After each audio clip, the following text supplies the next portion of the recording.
G'day and welcome to the Ball Boys AFL Fantasy Podcast. We're talking captains, we're talking trade targets, we're back on the beers. Let's go!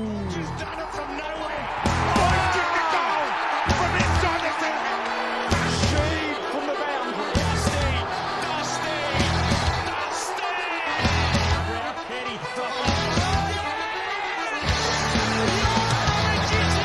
Petrarca. Oh, wow. How good is that? The legend becomes immortal. G'day and welcome again to the Ball Boys AFL Fantasy Podcast. I'm your host, Mitch Casey, and you can find me on Twitter at Ball Boys Fantasy, joined by my co-host, my partner in crime, Luke Rogerson. How are you, mate? I'm good, mate. We're back on the beers. You stocked the fridge, so... Yes, the fridge is stocked. I think that was my issue last week. Yes, yeah. I think no that's... beers and the equals trades just poor performance. went downhill, yeah. Now, I want to start the show by shouting out the fella in the comments section. He had the first comment in there, Brett, and it's his first time listening along live. Welcome, Brett. Thank you for coming along, Brett. But also, he's revealed himself as the person who made me feel better about my Himmelberg decision. Oh, no. Because Brett is the remember. unfortunate person who benched the Berg and then captained Lohman. So, Brett, appreciate your listenership and sorry for what happened to you last week, mate. Well, look, the good news is Kyle Lohman is named this week, so... no confusion there. I still wouldn't recommend putting the C on him. That's not where I'm going. But, I think we've got a few more clear red dots. So hopefully, if we have to loop, fingers crossed. we can use those boys. So what do we got on the agenda today, mate? Mate, there's a bit going around. Now, you know, we're a bit down in the dumps on Monday when we recorded our last podcast. I probably was with my slide in rank, but I'm back on board. I've detoxed the last few days, but today I've got back on the horse. And you've detoxed, but you've given me a sneaky peek at your trades there, and it's pretty aggressive looking at the moment. So all will be revealed soon. Yes, but, well, I want to ask your help because I haven't been seeing it these last few weeks properly. So I'll get your take on things. Mate, and I was telling you before, my trades I just run by you every week, so it's more of a team effort.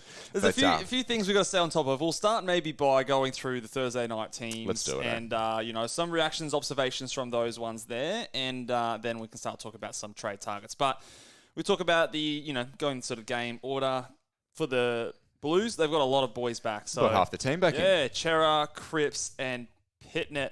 Mr. Worldwide is the players that highlight that one. I want to highlight Mark Pitnet there, especially for the matchup against someone like a Darcy Cameron. Yeah. Because I think for the season, Carlton are actually considered a tough matchup for rucks. So if you are still running with a Darcy Cameron, maybe might be good to chuck the E on him maybe and see how he goes. And they play tonight, don't they? A win so or something if you have him. Yeah, you can have a look at a loop on that one. So I think that would be smart fantasy. Yes. So just a little flag on him. I think that matchup is not the best. JJ,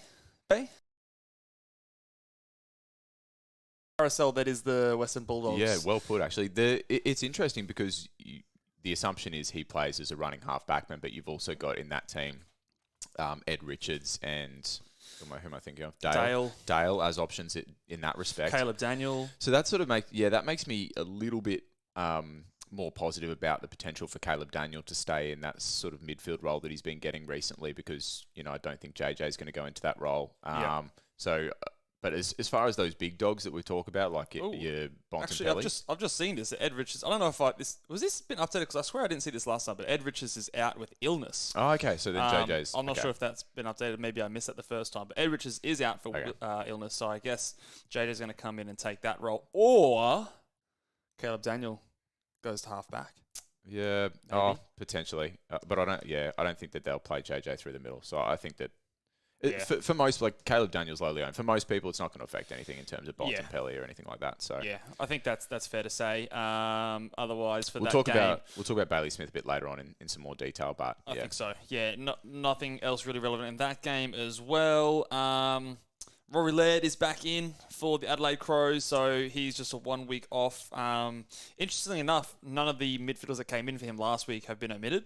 Yep. So you've still got Matt Crouch in there. You've still got Schoenberg. So I think when it comes to a player we'll talk about with the trade outs, someone like a Ben Keys, I think if he's in your team, he's almost a must-trade this week. Saved his score in the last quarter, didn't he? Really saved it. It could have been a lot worse than it looked on the surface. So I think he's a must-trade at this point. Come up against Port Adelaide, showdown, tough matchup. So I think he is the top priorities to trade out if he's in your team. And so I will be trading him out of my team this week. So, yep, I think that's one to look at. And then the other thing on that same game is Dante Vicentini.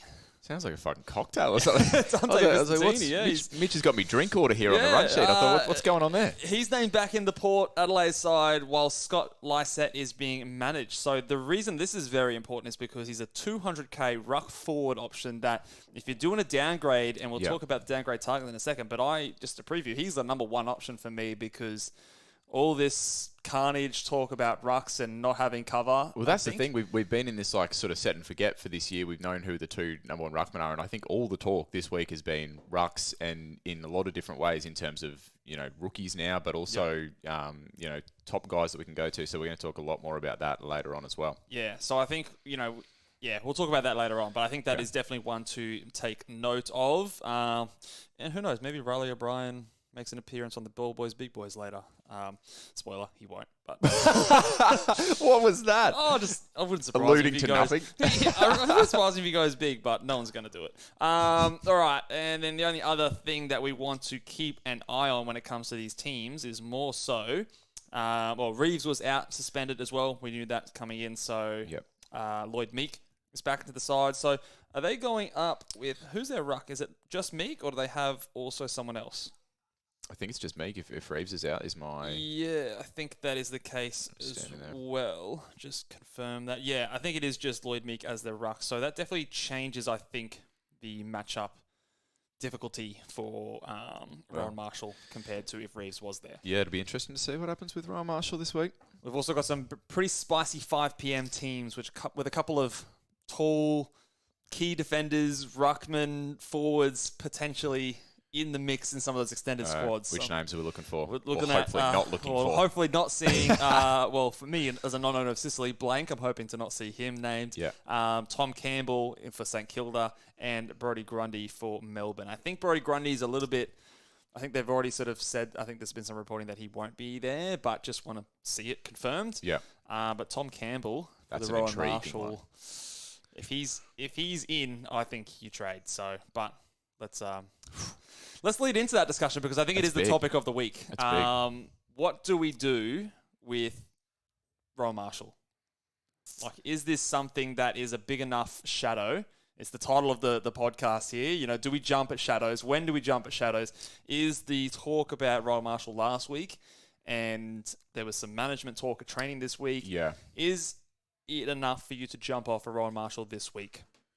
And in what situation do you think it is like the play? The short answer is I don't have any fucking clue. But let's sort of talk about some different things. So I think there's a couple of things at play here. So the obvious discussion is about Max Gawn and the fact that if you move off Marshall, you go to Gawn and you hope that Grundy's not named and you can have a little bit of a point of difference for Gawn, a guy that we know could average 120 for the rest of the season. Yeah, for sure. However, the little thing that I have in the back of my mind there is this week you make a fair bit of cash going down from Marshall to Gawn, probably enough to get a good upgrade on the other end. Yeah, so you make 190 or 187,000. So next week that's not going to be the case. No, because that's something I think that people need to sort of consider and sort of makes it a somewhat difficult decision is because we expect Gawn to go up another 50 to 60k this week coming, and by that point, then if you're looking at doing it next week or you're forced to do it next week, suddenly you don't generate as much cash as you hopefully would have. So what are your sort of thoughts there on the timing of all this?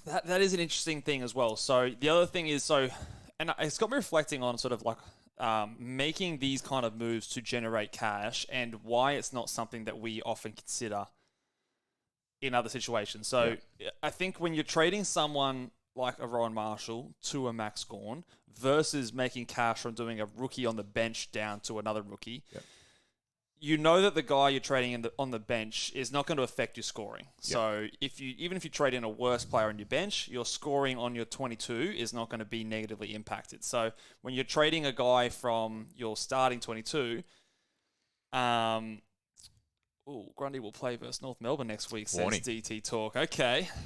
Interesting. So this brings, it's a decent segue because that brings me to the next element. So there's the cash element of it, but then there's also, if I got confirmation that Grundy's not playing for the rest of the year, then it's something I genuinely look at doing with all this rest talk with Rowan Marshall. But DT Talk account, which I have to assume is probably Warney, is... It's not Calvin? Not the Calvin Adder. I don't think Roy with his sources? No, it's definitely the Warn Dog. Confirmed for us, Warn Dog. But he has hit us up there in the comments and suggested that Grundy will play against North Melbourne next week. That, for me, means you can't do it. Yeah. Do you know what I mean? Like that for me... I know the Warn Dog is a very trustworthy source, and I'm sure he wouldn't be just spooking the rest of us out there. He's played the selfish plays, but put it out there. Put himself up in the rankings, but Mitch is just puckered up tighter than a snare drum over here. I can hear his sphincter. So I think, that ties into our thing. So if you're trading Rowan Marshall to a Max Gawn and you're making that money to then get an upgrade, how is that different to making money from someone from the bench? I think if you can tell me that they're going to score the same, then it's equivalent. It's the same, and you're mitigating risk because there's issues with Marshall's availability and things like that. Yep. But on the flip side, especially because he's lowly owned, if Gawn has, and he does, I do believe he has the potential as a solo ruck to potentially outscore Marshall, even if Marshall's healthy. But as a solo ruck. Then you have an upside on making money and making points on that trade. So I think that's where that option becomes more enticing but on the flip side, you've got the risk of obviously you have potential losing points trading someone who's averaging 110 points for the season. If you get ahead of the game this week, generate that much cash, and it turns out to be a winning play, it could be very, very influential because if people then in the weeks following are forced to go there and don't actually generate much money from that trade, they might not be able to get the upgrade elsewhere. So it's one of those things where, like I said at the very start, I have no fucking idea what the answer is, but if we kind of discuss some of the different things at play, then I guess that can help us all to make a somewhat educated decision on it. Before the team's announced at 5 o'clock, what's your gut feeling? Does Rowan Marshall play? I think Rowan Marshall plays. I think that the avenue they might be more likely to go down is to reduce his load by bringing in a Tom Campbell. That's just kind of my feel. But again, I think there's definitely more risk of him being an early sub than he is not playing. I think he'll get up, and I've managed to track down what the actual issue was. It was an ankle. Is what I could track down from the week before where he was being managed throughout the week. So, hopefully, fingers crossed, if he got through that game last week, then another week, between games should obviously help him. He played 90% game time last week. So, it's a big effort for a guy. It is a big effort. So, look, I'm semi-confident that he'll be there. It's the subbing out factor that more is the nervous wait for me. One last little thing to talk about it, because we do have to talk about other things as well, but does your rank come into play in making this choice? If you're top 100, it's harder to pull that trigger. I guess it depends on your goal. Like if you're top 100 and you want to secure the hat, then it's tough to make that play. If you're someone who's maybe, ranked 50 to 60 or even sort of 30 to 40 and you're trying to get into that top 10, you're trying to break into that next tier, then it's a move that has potential to sort of catapult you with a bit of, say you've got a bit of leeway to fall back a few ranks and still get a hat, then that might be a thing. If you're someone like me who's ranked in the, the 3, 4, 500s, then, you're probably not going to get a hat unless something crazy happens that you can sort of bank on and say, okay, I did this, it was different to everyone else, then I'm going to do that. That's where it becomes more enticing, I think, if you're just sort of trying a bit of a Hail Mary. Yeah, definitely. And Warney's confirmed it is him. If you want to have a look at what Warney's saying down there, just jump in the comments as well. But no other rucks there at St Kilda training. Marshall was the only ruck that trained, and then he's also sort of brought up the fact that that Melbourne look to be potentially locked into a single ruck strategy for Gawn in the finals, and sort of how that influences it as well. So appreciate everyone commenting down there as well, because it's great to have a lot of well-credentialed fantasy people in the comments. Yeah, so for sure. Appreciate that. I did see that St Kilda, Marshall was the only one at training in terms of for rucks this week, or I think today it was. Now that was, I think, some good Twitter journalists there, but Yeah, so I feel confident that he's there, but we'll see. We'll see how he goes. Okay, now let's very briefly talk some trade targets here. Targets. Who are we sort of looking at if you are looking to maybe downgrade like a rookie on the bench or something like that? Like I said before, Vicentini, I think that simply because he's 200k, the Martini himself, shaken, not stirred. So he's... Sorry, James. He is... I think he's perfect. He's got 200k, so you're getting all the cash down to him. He's going to be your ruck cover this week, and he's got that flexibility forward status as well. So I think that he's the number one downgrade because I think it's the rookies on the bench, they fill 3 roles, I think Selby likes to say. They generate cash, they provide cover during the buys, and they provide emergency cover. The first 2 are now no longer, well, the second one, buys, is done. The cash perspective is no longer as important. We've only got 5 rounds left. So the third one is now the most important role of your bench, and that's providing cover. Most of us have no cover on our ruck line. So if you are doing a downgrade, I think it's the best move to go to the basement price ruck person that can, even if he's going to score 30, if there's a laid out, 30 is better than a donut. Yeah, it is. And to borrow, I've listened to Holmesy on a couple of different podcasts this week, and to borrow sort of what he said, he lost a car by, I think he was saying 6 points. So 30 points is not to be scoffed at. Sorry to bring that up again, Holmesy. Sorry, Holmesy. Old battle scars. Yes.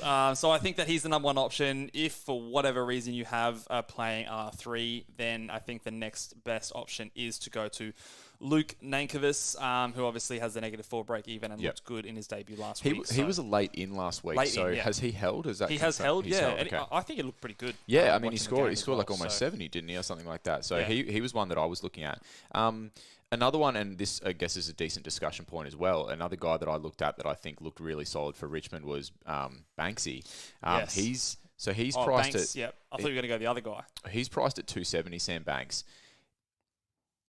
At this time of year, do you just go as cheap as you can, or is there any scenario where you go, I think this guy is going to play? I'm saving 40k and I'm going to Nank. And you do it? Okay. I'm saving 40k just because, I mean, Banks looked good, but he's had a previous run of games where he didn't look so good in terms of scoring.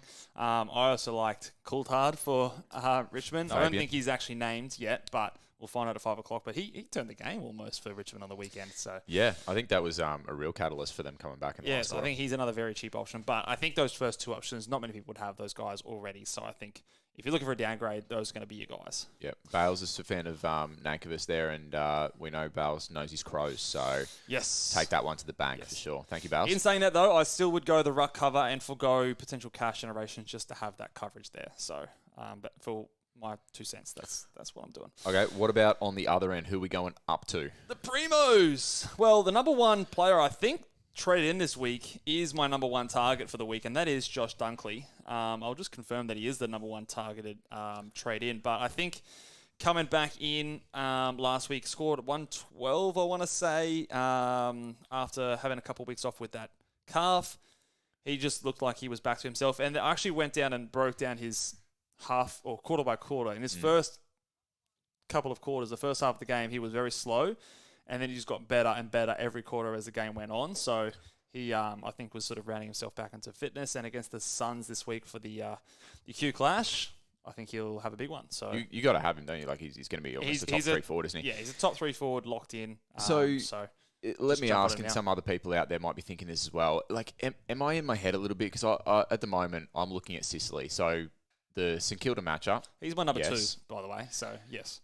St Kilda matchup, but am I getting in my head because I've wanted to have him for the last couple of weeks and I haven't been able to get there? Do you think that I should be going Dunkley instead of Sicily, or is it all to do with where the blank's named? Does it all hinge on that? Do you think? Well, I know you're a big fan of talking about this, but is there any risk that Sicily's tagged this week?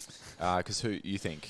Well, apparently the coach has come out and said they're going to give him attention. I always take those quotes with a grain of salt. Like, if you ask someone in a press conference, are you going to do anything about Sicily? What are you going to say? Nah. Fuck it. We'll just let him, let him do whatever he wants. He's good. I mean, that is fair. That's fair. You know, and I feel like, I almost feel the opposite. If someone says we're going to put attention to him, I almost feel more confident that they're not going to tag him. You reckon they're just talking out their ass? I don't know. And St Kilda haven't tagged, I don't think, a hard tag all season. I've vowed to myself that I'm not going to lose any more points to the threat of tag. So I'm just going to You'll trade in Sicily. Yeah, and he'll get he's tagged get within an tagged inch of his 70. life, won't he? Nah, I'm just going to go balls deep, and if he gets tagged, then... I still think he's a good trade-in target. If St Blank- Kilda's the best matchup. If Blank's not named, I'll seriously consider going the other way. But Yeah, the I only think if Blank's not named, I would go Dunkley. a little bit of it for me is to do with catch. Like Dunkley's break-even's 140. Okay, so you're trying to think about fitting them all in? Yeah, I'm trying to... I know I'm going to need them all, and I still don't have Doherty, which I'm salty about, but I know I'm going to need them all, so what's the most efficient way to get them in cash-wise as well? Because I don't want to get left out in the lurch come 2 weeks and I go, fuck, I'm 20k short of X when, I could have done it in a different order, so...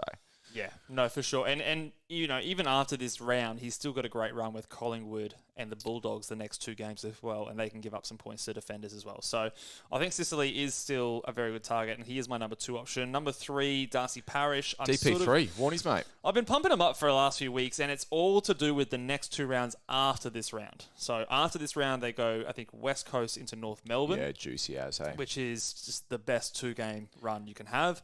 So if you lock him in this week and Carnage hits us next week, you've at least got that kind of player there. So I think of the midfielders, he would be the guy I'm targeting. Shout out to Bindi too, just joined us in the comments. Hey, yes, Bindi. And then rounding out the top 5, I've got Doherty and Sarong. Just 2 guys that I think, Doherty top of his line, or thereabouts, top 4 at least, and then Sarong, someone who may be a bit more unique as well in that midfield after people traded him out a couple of weeks ago. Yeah, so those are the premium options for the 900,000. Yep. Cheaper options, I want you to split these 2 for me. Okay. Luke Davies-Uniacke, Jack Steele. Who, if you don't have either, who are you going with? LDU's got such a juicy run to finish the season. Yes. But West Coast this round. It's almost, at this point, it's almost hard to go past the pedigree of Steele. Is there much of a price difference now? A little bit. See, I own both, so... Oh, wow. Okay. There's about 60,000. Exactly. Steele's more expensive, hey? Yeah, Steele's more. So Steele goes Hawthorn, Carlton, Richmond, Geelong, Brisbane. Yeah. Look, can I say this? If that 60k could be influential to you this week or next week, then I'd go LDU with the West Coast matchup this week, and you never know, Steele might outscore. But we're talking about a time... I've seen a few people tweet this as well, and I think it's a really great point. We're talking about a time of the season where you do need to look a week, 2 weeks ahead and think about how are these financial decisions going to impact me next week, because there would be nothing worse than making your trades this week, getting to next week and think, fuck, if only I'd just gone to X player rather than Y player, I'd now have, Z player. So, wow, lots of letters in there. I'm lost. Sorry, mate, school teacher. Guilty. Big alphabet guy. Oh, big alphabet guy. Yeah, so I get you. Look ahead, people. Try and look ahead as best you can. I'm not the best at looking ahead either, but you do it. Yeah, do as I say, not as I do, is what they always say. So I think, just on, if I'm just to put a ranking, I would go LDU over Jack Steele just because I think the West Coast matchup is a little bit more friendly, and even the games after, I'd favour LDU there. Guesties in the comments too. Sitting pretty at the top of the content creators. I'm coming for you, mate. I'm coming for you. But then I've got Max Gawn as my number 3 cheap option below 900,000. I still think that as long as Grundy's not there this week, I still think you can jump on. Luxury trade season, Grundy comes back next week.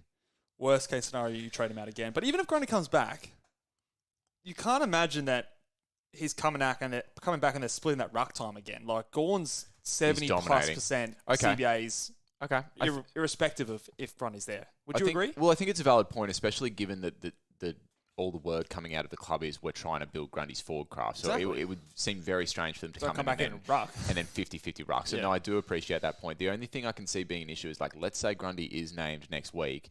Because of the cash discrepancy, if you want to go back to Marshall, that's going to have to then be your upgrade. So if your team is not fully luxurious by that point, and that happens next week, you're going to lose your upgrade. Do you know what I mean? Like, if I'm still running like a Will Day or a Himmelberg or... Yeah, because this price difference will still be annoying to kind of like... You're not going to get an upgrade there and an upgrade because you're not going to have a fucking kitty in the bank. So that's the only thing I'll say there is if your team's not fully luxurious and you do that and you get forced to flip on it the next week, you lose your upgrade next week, basically. Next guy here, Sam Flanders. Are we in on the stupid, sexy Flanders hype. Is that a Simpsons reference? Yeah. You're one of the weird people that have never watched The Simpsons. This is not my fault. This is my mum's fault. So wow. I would have been all for watching The Simpsons, but Mum said no Simpsons for you. Yeah, Luke, no, so. that's a Simpsons quote. But yes, Flanders. Are we in on him? I'm in on Flanders. Hey, this might be just absolute stupidity. This might be the Fiorini Ratkins all over again. But the role looks good. So this is where I want to pick your brain, okay? Yeah. This is very selfish, so apologies, people. I'm going to indulge myself here. It's my podcast. I can do what I like. But so my... You just watch the viewer numbers just... down, tune out. No, they're sticking around for the big boys. So my two trade targets this week. This week I'm getting Key up to Dunkley. So that's locked in. You locked up? It's sort of how I get there. Okay. The first option is going Marshall to Gawn. So that's my first option, and I can still get Keys to Dunkley. Ooh, my next option is McRae to Flanders. So it works out being McRae and Marshall versus Flanders and Gawn. Who do you prefer? Which combo of those two do you prefer? Gawn and McRae, Flanders, Marshall. Two things that come to my mind immediately. First thing is where you're ranked. And so if you finish ranked 500 versus 350, ho-hum. May as well swing and try and get close to the top 100.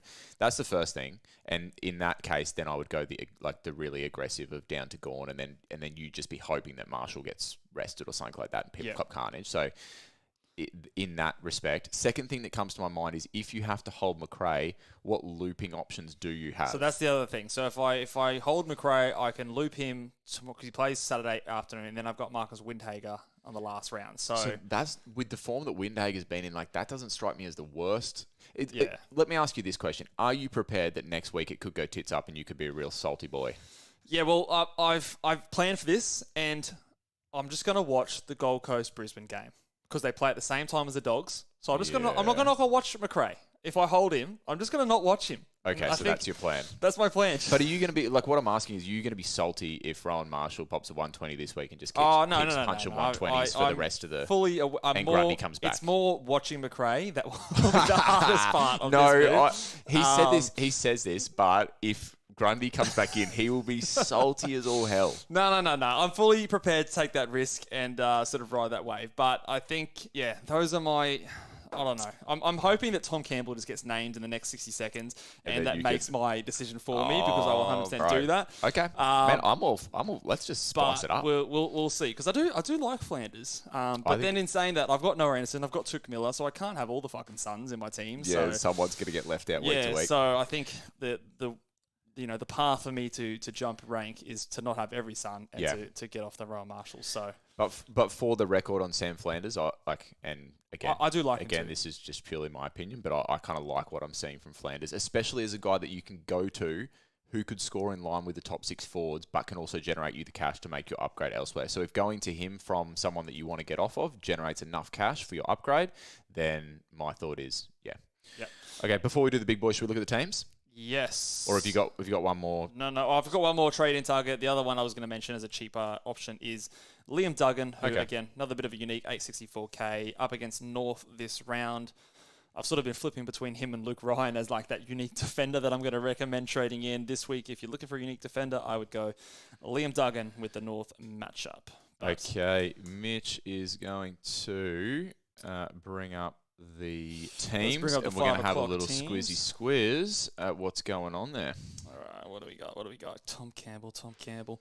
All right, so still hasn't uploaded, right? Oh, no Campbell. Anti-climax. No Campbell. Confirmed by the Warn Dog. No Grundy, but Brown omitted. So Dog. This is going to really challenge you because you really want to do that Gawn thing, I reckon. Yeah, I want to do the Gawn thing, but I reckon Marshall's fine. I actually reckon that this has been just drummed up.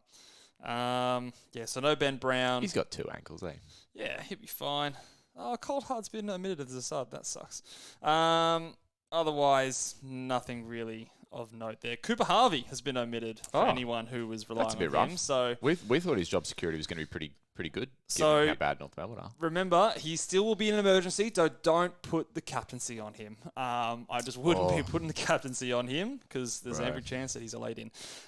Or the sub, because I think they did say that Zeeble will not be the sub this week. So, okay, so no Tom Campbell. No Tom Campbell. No Tom Does that Campbell. make my decision for me? Like, do I just now keep Rowan Marshall?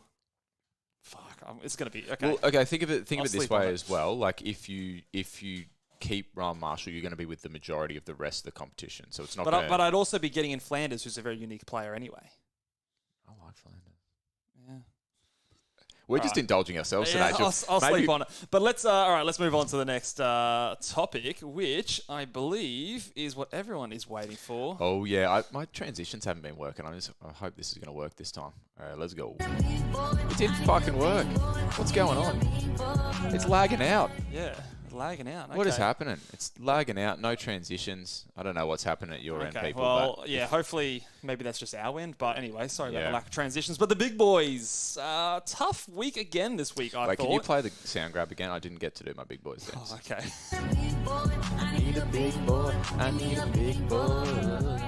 Okay. Oh, no, we did lag on the live. Oh, okay. Stitch up. But the big boys here, I think, again, like I said, tough round again. I think for me, these top three, I want your help just to finalise the list here. Okay. So number one, I have Josh Dunkley, who some people previously, when we talk about superstitions, say never captain the player that you're trading in on the week you trade them in. Oh, is that a thing? That's been a popular superstition that when I did that tweet out, a lot of people said that. So because you're like doubling down there because you always watch the player you trade in. Yeah, and then imagine you put the if they go captaincy on them. shit. Oh, you'd feel horrible. That's your weekend. But he's my number one up against Gold Coast on Saturday at 4:35. Number two, I've got Tim Taranto versus Melbourne, and number three, I've got the Bont at Ballarat versus GWS 1:45 p.m. So GWS typically a pretty tough matchup for me. They are. Bond is just so well credentialed. But the Bond is just that good that he's made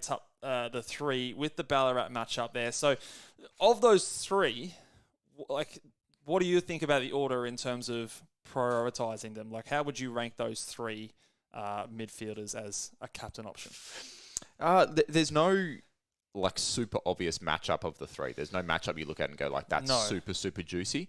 My sort of thinking on it is I could look at the three of those guys and if they scored very similar to each other, I wouldn't be shocked with that one. So there'll still be people that aren't trading in Dunkley this week, like myself included potentially. So of those matchups, the best matchup in the last 10 games is Melbourne, where teams on our midfielders on average are scoring 3 points more than their average. So we're looking to roll into Timmy T if we're forced to. Yep. The next best is Gold Coast, where teams they're pretty average matchup, and yes, like you said, GWS are a slightly negative matchup as well, so averaging less than 2 points less than their average in the last 5. However, and I'm not sure if this is to do with Max Gawn going more into the ruck. Melbourne have been harder to score against in the last 5.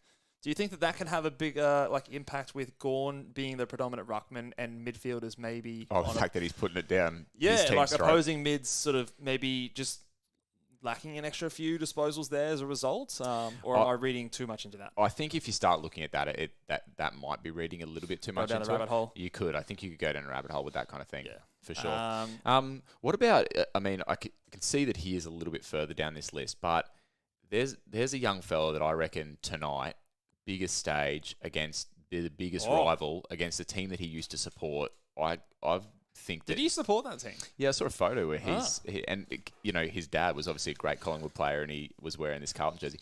Can you see a scenario where Nick Dacos comes out tonight and just goes absolutely bananas? Yes, of course. I can definitely see that scenario. He's a great player.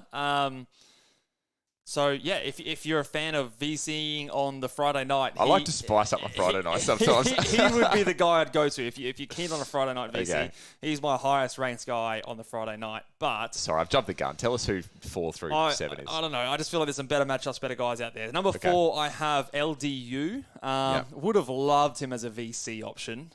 So I think he gets dinged a little bit for safety. So if he was a VC option, I think he'd be a really nice one, as would number 5 being James Sicily, who I've got at number 5. It sucks when those good matchups are on the Sunday.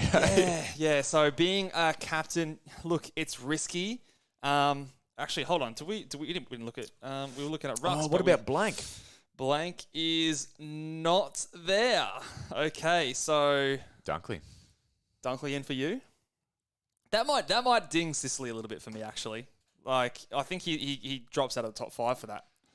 This is gonna be tough because I reckon we're gonna come back in on Monday and go and Sicily went 150. Brandon Ryan is debuting. He wouldn't be a key defender, would he? No idea. Do a little quick search for me while I go through the rest of the ball boys, big boys.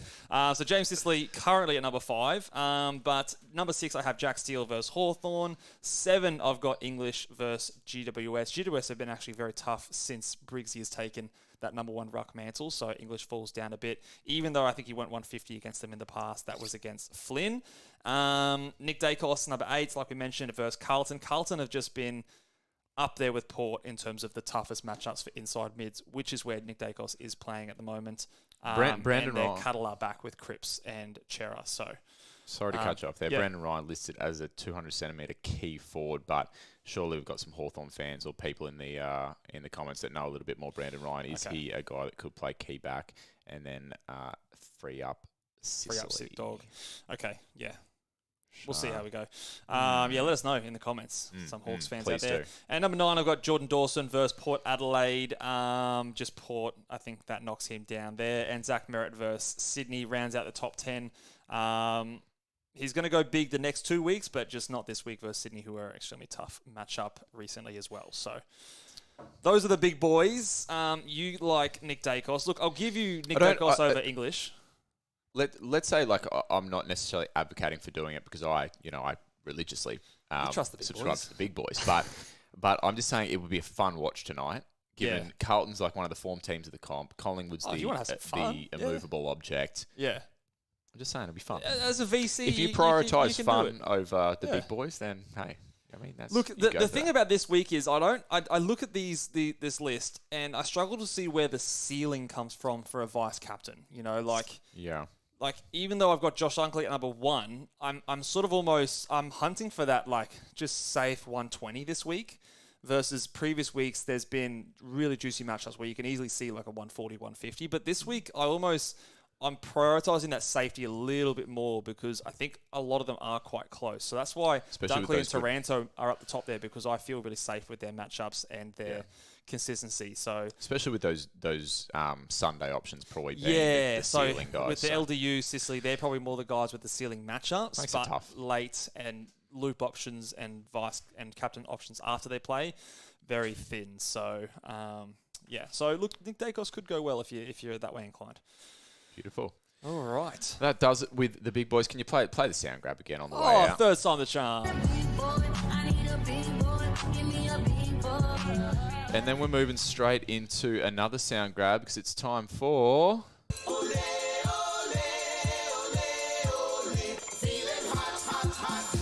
El Spicy Takes. Feeling hot. You've been not putting your spicy takes on the run sheet here, mate, just to hide it from me these last few weeks. I want to keep you guessing, mate. I don't want you to steal me spicy takes, so I'm going to have another sip of my beer and work out what it is. Of the people who have actually had spicy takes come off this year, I think I'm one.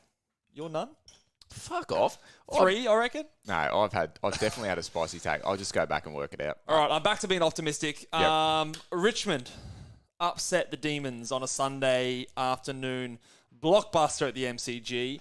Love that. And Tim Taranto reminds us all why he was considered by some a perma-captain a few weeks ago, and he's going to go 125 plus. Mate, that spicy take works for me. Yeah, Tigers fan. Let's go. Get up over the Ds after they narrowly avoided the upset last week, losing. They're going to carry it over. Will the Tigers make the finals?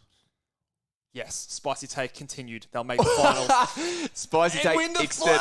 Oh my goodness! No, this okay, spicy take so good as gets. No, but last week, see, I don't think the Tigers will make the finals. Last week was dog shit except for the last quarter. It was fucking woeful. Yeah, So it was terrible. Where do you stand after a game like But that? that's why this qualifies as a spicy take. Yeah. Okay. Because Tim Torrenzo going 125 is probably not that spicy. But Yeah. Richmond winning And him going. and him going 125, Okay. I'll count that as a little mild spice. It's not the Richmond Fantasy Podcast, so we better move on. My spicy take for this week is, and I just made it up then because I do my best work on the fly, but I knew that's what you were doing. Just stalling for time. That's why I'm playing the big boys soundbite 3 times. No, but I figure I should just roll in with what we've been talking about. Yeah, I reckon Nick Dacos goes 140 plus tonight. Ooh, okay. We'll make new That's VC. spicy.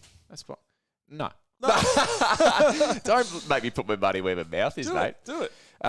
In the comments, let us know. What are your spicy takes for this Spicy takes. this weekend? Drop your questions. Academic or Bowl spicy reckons take? I've had too many beers. You or me? Yeah, I've had one, so Probably both. that's too many. yeah, that'd constitute too many. Yeah, absolutely. Okay, let's have a look. Let's scroll up and look at Is it time for some questions? some questions here, guys. Okay. Drop them down. Let me take the spicy take graphic off the screen. People will be confused. It is question time. Let's go up to the top. So we answered Brett's question in the comment there. Thinking Dunkley in. This is Dan. Thinking Dunkley in. Anderson makes way. Thoughts? I think Anderson can go. I mean, it's a luxury move, definitely. So rattle off some players that you'd move before you moved Anderson. Key's my number one trade target. Keys, McRae. Will Day. Oh, Here's a question for you. Match up for Will Day. Who would you trade first, Anderson or Tuke Miller? Teammates. Tuke was so bad last week. CBA's in Anderson's favour. Even Anderson's been a tough watch. I'd almost move Tuke before Anderson. Who's got more? Are they similarly priced or? There's 50k difference. Anderson's got more on his head. Yeah, I guess. I think I'd go Tuke, but it's very close. Would you go Will Day out ahead of an Anderson? Not with the matchup this week, and I know. Yeah, I know Will Day's not guaranteed to score uber points, depending on what role he's playing. Yeah, but I almost think I still would trade him out. I mean, maybe it's not possible with the DPP or anything like that. But yeah, I think Anderson's fine to go, and Dunkley's a great target. So, yeah, so Dan, if you're going in essence, I think, tick it off. All right, beautiful. Aaron's question about VCs. Hopefully we answered that one with the big boys. Yeah. Doc did not appear in my top 10 after being number 2 last week. Yeah, a bit of variety for you, mate. Yeah, a bit of variety. Just, Collingwood, he's been playing on the wing, sometimes inside, sometimes half back. Just, a little bit tough for him. Okay. Collingwood as a wing are actually tough to score against. So this question from J-Ball, Johnson and McRae to Dunkley and a Rook, or McRae and Anderson to Steele and Sheasel? Ooh, I actually kind of like the second one. Yeah, Steele and Sheasel sounds all right. Yeah. Sheasel we know has a good matchup. We've talked about LDU's matchup. They play for the same team. And Steele, I mean, touch wood, but he seems to be, looking a little bit more like the Steele of old, doesn't he? I think I actually would go the second one there because, Sheasel with the matchup he's got this week, Steele and Dunkley. Now, Dunkley ranked higher on the big boys, but Steele was still, near the top there, so I don't think there's too much separating them. And, I think Sheasel is a good trade in this week as well, especially no Zeeble. I like it. Now, next question comes from Doug. He's sitting pretty 102 in Ooh, overall Doug. rank. So that's just a really, really spicy spot to be in because you Pressure. But go for it. Yeah. But his question is one of either trade. So the first option is taking Crouch and Keys to Steele and Butters. Okay, match the pack on Butters. Yep. Yeah. Or would you go Wilmot and Keys to Dunks and a Rook? Okay, so the first option you're getting in Steele as well. You're getting rid of Crouch. I think there's no rush to get in Butters. Are you fielding Wilmot, I guess, would be the question, wouldn't it? Because if you're going Wilmot and Keys to Dunks in a 200k Rook, are you then going to be fielding a 200k Rook? I'm assuming that would be a loop. At rank 102, I'd have to think. Although Wilmot's been good. No, I wouldn't. I don't think it's a rush to get in Butters. So I guess you're deciding between Crouch and Butters versus Dunks and Steele. Is that no? I've got that wrong. No, Dunks and Crouch versus Steele and Butters. Yeah. So if we put it that way, who would you back in? Steele and Butters versus Crouch. Crouch and Dunks. I don't mind the theory of this person matching the top players with Butters, because I think when you're ranked 102, you don't, to jump into hat territory, you don't actually have to do anything too aggressive. I think you can play straight bat, and then if you get to, the last week and you're outside, then I think you could make a more aggressive trade. So I don't mind the option of getting Steele and matching. But then, to be fair, a lot of people are going to... But then he's got 200k next week, and he can start doing some... I'm actually going the second one, and I'm getting Dunks. I think Crouch can match Steele, or at least match Butters, and then Dunks can match Steele. He's versing Hawthorn this week. I'd probably go the second option, and having more cash in the bank next week could provide more flexibility. So, you're obviously ranked better than we are, Doug. Yeah, so go with your own advice. Don't take your gut. But those are my thoughts with that one there. So we haven't helped you, Dougie. Sorry there, mate. We'll just some things to think about. We'll scroll down to the bottom of the comments. So if you had a question earlier on, just copy paste it down to the bottom. We'll have a little bit of a look down the bottom here. So Macrae to Dunks or Doherty, or Will Day to Sheasel or LDU here from Chris. What are you thinking there? You would say Macrae, wouldn't you? Get rid of Macrae. Yeah, Macrae's he's just dog shit, really. See, the thing, I think Macrae will be, if you've owned him for a few weeks, he's going to be frustrating you. So for your mental health, trade to Dunks or Doc. And then the fact that Will Day has a decent matchup this week means that your justification is there. Whereas you'd be filthy on yourself if you traded Day to Sheasel and Day goes big this week and you knew he had a good matchup. Yep. Whereas Macrae's been dog shit for you for the last couple of weeks. I'd agree with that. I'd back you in there. Yeah, for sure. So beautiful. So Tyler here says Fletcher to Hewitt to get my last rook off the field. Yep. If it means I can get Walsh to Steele. Yeah, I'm fine with that. I think, look, I'm not a huge fan of Hewitt if you have other options, but I think of the guys around that price tag, he probably is the best option. You need to move off Walsh. You're not going to do much worse than Steele. How much is Hewitt, actually? George Hewitt. Fucking hell, he's 464. That's crazy for a guy that we all owned last year. So I'm fine with that as a guy that, instead of a rookie, I would definitely do that.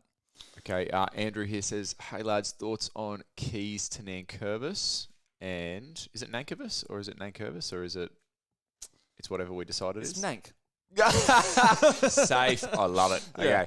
So Keys to Nank, and then playing Windy on field, Ashcroft to Ashcroft to Dunks. And then pocket some dollars to put on Windhager's head to turn into Sicily next week. So essentially forced into fielding Windhager this week. Yeah, okay. So going Keys down to Nank. To get Ashcroft to Dunks. Is there? I'd be looking for looping options there, would you? Do you think? Yeah, I don't like the idea of going Keys down to Nank. I just feel like way down. It is a long way down, and you're pocketing I feel a lot of dollars, aren't you? Yeah. Yeah, I'd want to be using that cash more immediately. Yeah, so who could you go Keys down to instead of to Nank and then still be able to get Ashcroft to Dunks, which is what this person wants to do? Could you go Keys to Hewitt? Again, you don't have to force the trade to get into Dunks. So, I would be trying to have a look at someone like... Well, remember, this is the... Flanders. Say if you go Keys down to a Flanders and then an Ashcroft up to... an LDU or someone like that, who's maybe not quite as expensive. I agree. I'd probably be trying to do something more like that rather than trying to force the dunk and playing a rookie on field as a result. Because I like Windhager as a loop option, but I don't want him to be your only option at F6. Yeah. Andrew, also consider that, Dunkley's break even is really high this week as well, and Sicily's is a lot lower. Yeah, you can always fall back on that, and we'll be able to get him in the next few weeks. Yeah, well, Dunkley's capable of going 140. It's less likely that he does. Yeah. Does Mitch choose dark bottles so we won't see how little he drinks? What am I trying to do here? Just get plastered. Let's get fucked up. Our advice is already fucking sketchy at best, so we may as well be hammered while we try and give people advice. But yes, that is... You don't know how much I've drunk before the podcast either. 0. Yes, absolutely. Who are we going to next? Who goes first, Mills, Berg, or Windhager? Just give it to us in one word.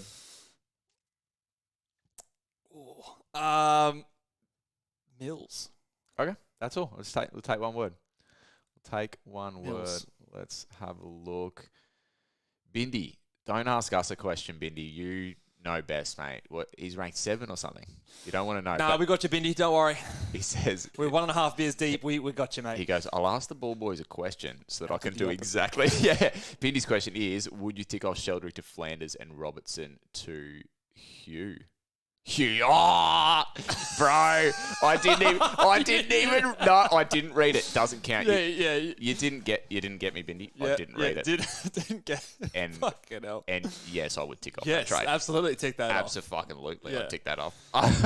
Bales' spicy take this week is Dunkley 150 on debut for me and as VC. So Bales that makes me more nervous than optimistic because Bales is going. Bales' VC sometimes they've got a curse. I reckon he's got Well, was it Bales that VC Tim English the first week he brought him in and he dropped that like poor score? I think that was a C, but Paul Bloody Bales has not had a lucky year. I'll say that, especially Content Creators Cup. Okay, more questions. I want to get to skip ahead to Tim's question. Okay. There's Wangini Miller tag risk. Do you think he's getting? I know you love the tag questions. You're right. I do. Is he getting tagged by our friend McGuinness? Or do you go to a Sinclair? I think he's the more likely option because of the role that Sinclair's playing this year. So Sinclair will float across halfback and get some of that cheap stuff, but Sinclair's playing a little bit more of an inside role. So I think of the two of those options, St Kilda have shown that they've shown a priority to want to get it in Wanganeen Miller's hands, and so I think of those two, he's the more likely if it is to come. I think the tag would be more effective on a player like Wanganeen Miller. We saw McGuinness go to Rioli last week, so they definitely are not afraid to do those halfback players. So I think that if I had to put money on it, he'd go to Gavin, as Tim likes to call him. So yes, or would you go Took out? I'm backing in Took there personally. Yeah, back him in. Bales has dispelled this rumour. He suggested he had Doherty VC last week, as per the big boys. So that's because he listens to the big boys. So the big boys back you up here, Bales. So I reckon that trumps any bad luck. And Bindy's laughing at us. You almost had me trapped there, Bindy. I thought, why is this bloke asking us for advice? He knows better. He knows better than us. I thought it was a trap. It was an absolute trap. Let's maybe do one or two more, and then we'll give these guys some time to figure out their last trades. Absolutely. You pick a couple for me, mate. All right, let's have a look. Let's answer Dane's question here. Rank 163. What are these good coaches doing watching our live stream? Mills to Parrish or Merritt or Dunks in the mids? I have She's F6 in a pickle. This is a good question. What do you feel about bringing in Dunkley as a midfield option versus bringing in a pure mid? Do we think that... I mean, Dunks is the number one big boy this week, so... Yeah, I think from what I can... gather from listening to all the content that's out there, this season has been reasonably unique in the fact that we've had sort of 6 to 8 defenders and sort of 6 forwards who are locked into that really upper echelon of scoring as well. So I actually don't mind the move of bringing in one of those guys in your midfield if you think that there's another guy you want to bring into your forward line or back line that can score in line with the top midfielders. Yeah. I agree, and I think with this situation, this person specifically, he's got Sheasel at F6. So what you could be able to do I don't think that's a pickle bar, Sheasel. That's good. So what it'll give you options next week. So if you trade in Dunkley this week, next week you're probably going to be looking to trade in one of those guys because of the matchups coming in the next 2 rounds. Yeah. So you could trade in, either a defender or a forward because of that Sheasel forward defender DPP. Your worst defender, your worst forward to get to the to the Parish or the Merritt if you don't have him, and that's a good way to sort of you let this week decide who that is. What's happening? So I think that's a good way to go about it. A new subscriber, it just popped up on the screen. Hey, we still get those? Cool. Yeah, first time we've had a subscriber on the live show. Let's for a little while. go. Thank you for that person who subscribed. If you haven't subscribed yet and you... if you haven't subscribed, firstly, what have you been doing this whole season? But I mean, to be fair, even if you just want to subscribe and then turn off notifications and a mice, still a subscriber. Yeah, absolutely. Dane follows up, said it means that Butters, she's out for a mid. I'm not sure I follow that there, but I think it's okay to... I'm not exactly sure what you mean there, Dane. Is that this round, or are you talking about next round? Anyway, we'll maybe he'll respond in a second. Let's do another... Is the plant behind you fake? Yes, it is fake. Plant. Excellent botanist. What are you talking about? Someone spotted that, so we get a close-up of it. All right. Despite how real it looks, we just... What are you doing That's here, perfect man? positioning for the plant. And the big boy is still in frame. Yeah. So, yes, okay, the plant is fake. I'm sure people can tell that now that you've given them a close-up inspection. Yeah. Let them know. Fucking around. All right. Yes, so the plant is fake. Next week. Yeah, so I think that's fine. Next week you can sort of have that discussion and sort of figure out, or maybe something else comes up, Dane, if another guy in your forward or defender lines, maybe it's Stewart or someone like that, you might want to get off a player and move Sheasel into your defence and then get a midfielder that way. Yeah, I think that's definitely a play you could have a look at.